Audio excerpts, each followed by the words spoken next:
दोस्तों, आपके सामने फिर से नई कहानी के साथ हाजिर हूँ। अगर तुम ये चिट्ठी पढ़ रहे हो तो मैं अब जिंदा नहीं हूँ। ये लाइन पढ़ते ही मेरे पैरों तले जमीन खिसक गई।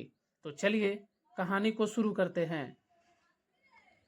सर्दियों की एक ठंडी सुबह थी। खिड़की के बाहर धुंध का पर्दा फैला हुआ था और राधा अपने छोटे से कमरे में गर्म चाय की चुस्कियां ले रही थी। तभी दरवाजे पर हल्की सी दस्तक हुई। राधा ने दरवाजा खोला तो बाहर कोई नहीं था। बस फर्श पर एक पुराना पीला सा लिफाफा पड़ा था। लिफाफे के ऊपर लिखा था, राधा, इसे पढ़ने के बाद सच सामने आ जाएगा। कोई अपना। राधा का दिल धड़का उठा। उसने कांपते हाथों से लिफाफा उठाया और अंदर आकर दरवाजा बंद कर लिया। लिफाफा पुराना था, जैसे कई सालों से कहीं दबा पड़ा हो। राधा एक स्कूल टीचर थी, लेकिन उसका अतीत रहस्यों से भरा था।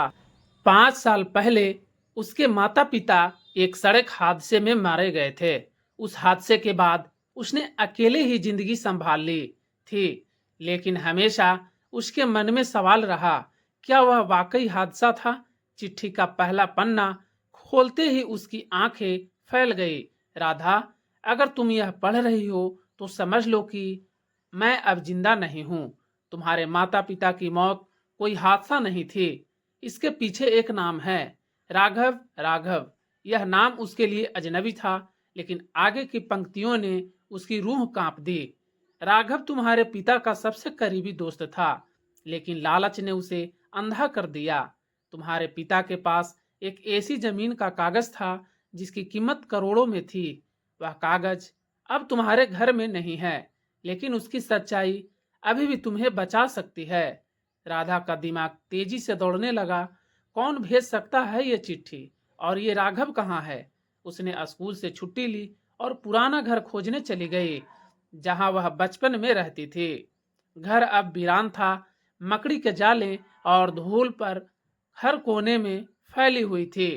राधा को याद आया कि उसके पिता हमेशा एक पुरानी अलमारी में कुछ छुपा कर रखते थे। उसने अलमारी खोली तो नीचे की दराज में एक छोटा लकड़ी का डिब्बा मिला।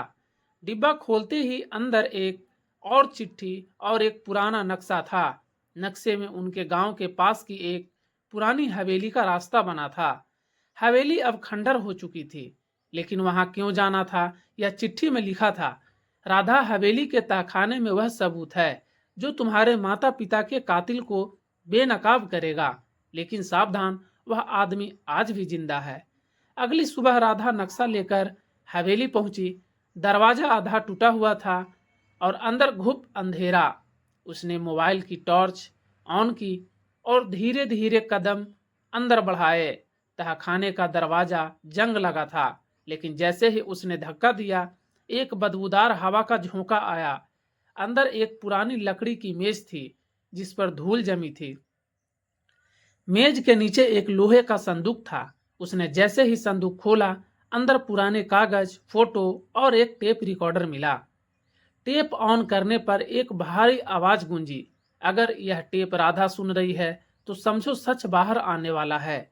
राघव ने तुम्हारे माता पिता को रास्ते से हटाया और अब वह तुम्हें भी खत्म करना चाहता है।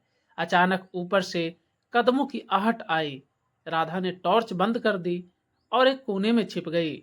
नीचे आते कदम रुक गए और एक काली परछाई दिखाई दी।